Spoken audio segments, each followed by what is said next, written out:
been a while, hasn't it? I changed quite a bit.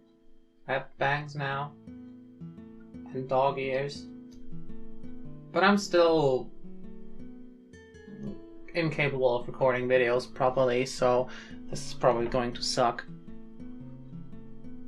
But I have stuff to talk about again today. It's probably just my way of interpreting, seeing, living, and analyzing what gender identity is, especially how that changed over time. I once again didn't really make notes about this. I just kind of turned my PC on and started recording because that's how I did the last two videos, and that's how I'm gonna do this one. The difference being that this time I am actually recording my audio on a proper microphone that actually has the capability of recording more than 7 frequencies. And last time I recorded it on the equivalent of Ronnie Radke's music. I guess where I want to start is that in my eyes, gender has always been something that is misunderstood by society and the people in it. It's not this big, definable piece of language where you can clearly label everything and clearly understand everything, because it's too individual for that. I used to think that there's a spectrum that you can view as a sort of 0 and 1, where you have the decimal numbers in between, and that is it. You can clearly define every point in this spectrum. But I think I was horribly wrong about that. I think that as time moves on and I get more educated about people, especially now that I essentially study sociology full time, I'm learning more and more that gender is very much just an idea. Now, what do I mean with that? An idea. It's kind of hard to just say that, because ideas are, as we usually talk about them, clearly definable constructs still that are trying to make something new. And I don't think this is what I mean with idea. What I'm actually referring to is the fact that gender is just a way of trying to verbalize our feelings. And feelings in and of themselves aren't verbal. I don't think I have to understand that feelings are kind of just chemical processes that are interpreted by whatever consciousness actually is. I have no idea, and that's a question I'm not going to tackle now because I don't feel like sitting here for 5 hours and yapping a bunch of bullshit that someone can discredit with just posting a link. But I don't believe that this is what I'm actually referring to, because I don't believe that the idea of gender is something that you can define because it is a way of expressing feelings. And the way you express feelings is always a labeling process in which information is lost. You're compressing it, basically. You know how when you compress an audio file, you lose information because you have to get rid of some stuff to make it smaller and more digestible? Exactly. That's what happens with gender, in my opinion. Because what it essentially becomes is not a way to express yourself if you view it as rigidly as society does. It becomes a way of fitting in. And I wholeheartedly believe that fitting in is exactly the opposite of what humans would like. On the one hand, of course. because there's of course a drive to fit in human society that cannot be ignored and cannot just be talked away by saying that, oh, we are in an era of individualism. There is definitely a drive for fitting in to certain values, which is where labeling genders comes from, because let's talk about this in a more simple and exemplary way. I myself would label myself a trans woman. I was born as a guy and have transitioned into being a woman. But that is just the label that is most widely accepted and most fitting to what I would call myself. Basically, it's a little game you play where you are essentially trying to find the overlap between comfortable and secure. The comfortable part being that it's a label that is assigned to you that doesn't make you uncomfortable, duh. And the secure part means that it's a label that people will understand and not judge you by. Which, of course, in today's world, saying that trans woman is a label that you won't be judged by is a bit of a controversial statement, because we are definitely still judged more and more. Just look at America. But it is something that people will at least somewhat understand. But it's not accurate, because what I would say is that I don't even consider myself to be what is commonly referred to as a person. I wear dog ears. I call myself a dog. I use its pronouns and she, her for people who are uncomfortable with that or don't know how to do it, but I do not consider myself a human. I'm aware of the fact that biologically I am a human. I'm aware of the fact that when you look at the law, I'll always be one, and that dignity that is assigned to being a human also applies to me. But I fundamentally can't identify myself with what I would describe as human or traits of personhood. Because what I associate with that is a drive for individuality, a drive for freedom, a drive for existing as a unit of yourself, which I just can't find in myself at this point.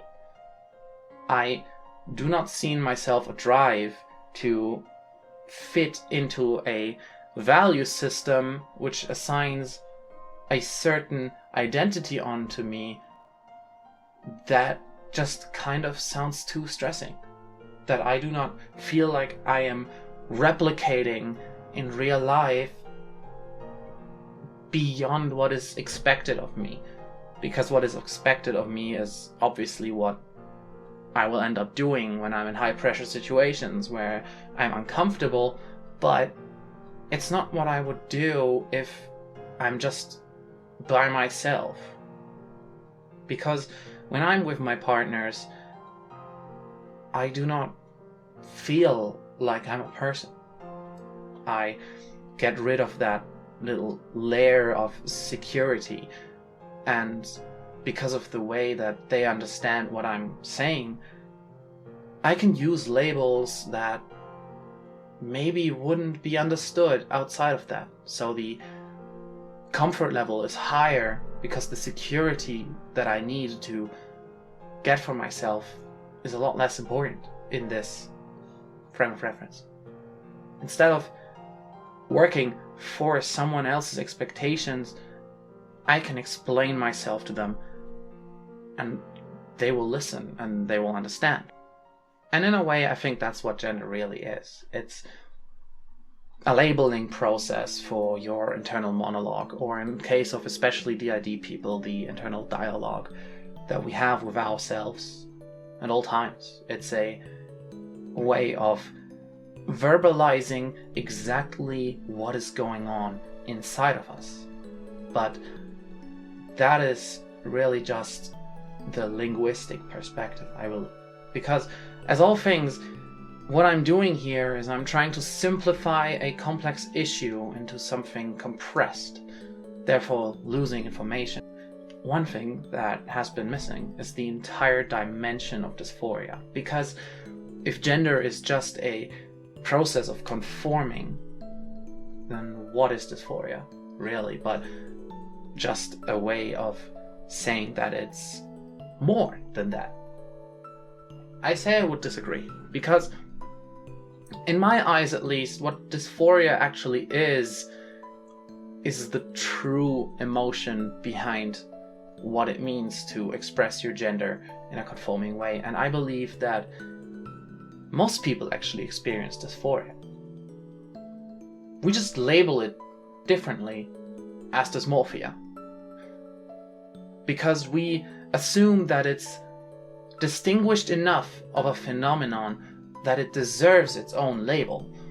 This goes both ways, by the way, but I personally believe that it's at its core the same emotion, the same feeling, the same core value that drives that desire to be different. And that is what dysphoria is. It's a desire to be something that you do not see in yourself, or others don't see in yourself, or even you see in yourself but can't accept.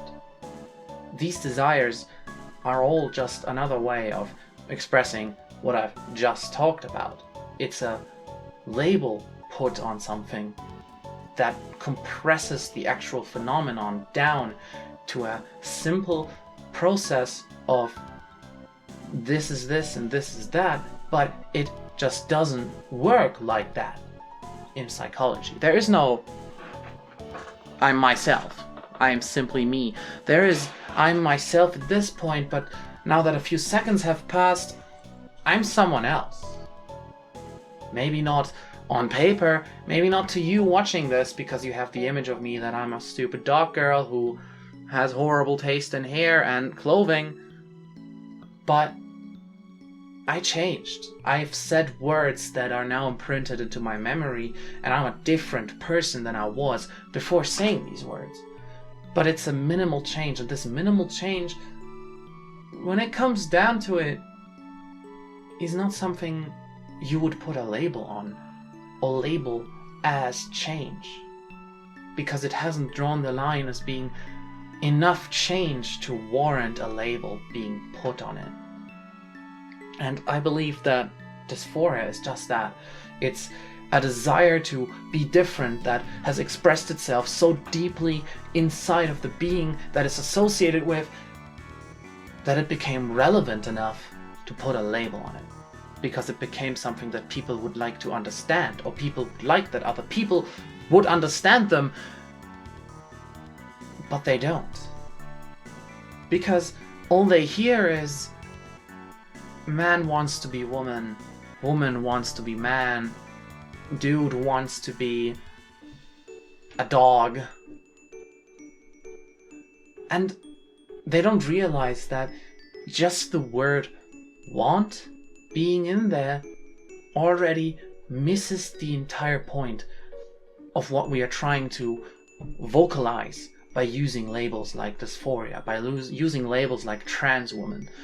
We are trying to say that we are not the things that we were assigned to.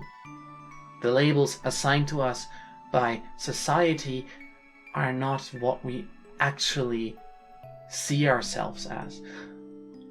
The want of this sentence only comes in at we want others to recognize this, and we want others to respect this. Them not respecting it, or them telling us that we will never be women, will never change that in our head we are women. We are something we associated with being dog-like, something we associate with being a robot. But at the end of the day, what these labels are traits we assign to phenomenons that are consistent with things we see in our everyday reality. They aren't actually what we say they are just like these things. I do not consider myself to be a dog because I have opposable thumbs. I'm obviously not a dog. But then you have to ask the question, and I believe Vsauce did this in the What is a Chair video, what is a dog? Where do you draw the line at what a dog is, and where do you start being a person? Or start being a cat? Or start being a plant? These things are defined in science, and pretty much universally accepted as what they are labeled as. But when you actually spend some time and think about these things and get to know the meaning behind the words we verbalize, you start to realize that it kind of doesn't make sense. Because if I say that a dog is an object that is capable of moving, forming independent thought, sometimes and occasionally barks, then I could be classified as a dog. But if you take the phenotype of the creature into account, it starts to get more apparent that I'm obviously not a dog. Or the complexity of the brain.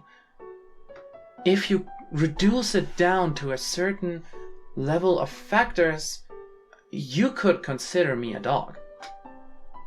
You could consider me a table, because I share carbon atoms with it.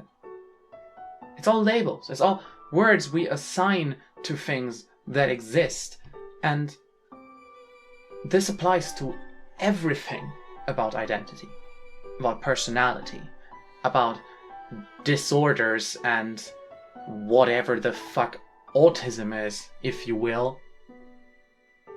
It's all labels. It's all simplifying and compressing. And this process of compression will always be limiting.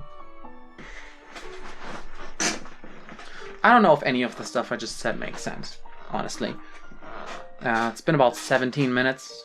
I'm gonna edit stuff out, I guess, but I've been just kind of rambling about stuff that goes on in my head. I think I would like to draw a conclusion that is a compression of what I just said. Gender isn't real. The same way that unicorns aren't real. It becomes real if you define it as real. If a unicorn is a horse with a horn, just take a horn and put it on a horse, and then you have a unicorn. And if gender is just a labeling process, then gender is real, and expression of it also is. But it is essentially a constructed reality. Because what gender actually is just a label for being different than what you are assigned to be. And it's one of many labels that expresses this and tries to differentiate itself from other labels that try to do something similar, but collectively they're all labels for being something that you are not assigned to be by society. And I think this is the big conclusion I have drawn over the last years, that this is what people meant when saying that gender is a social construct, because at the end of the day it kind of is, isn't it? Anyway, have fun. Bye.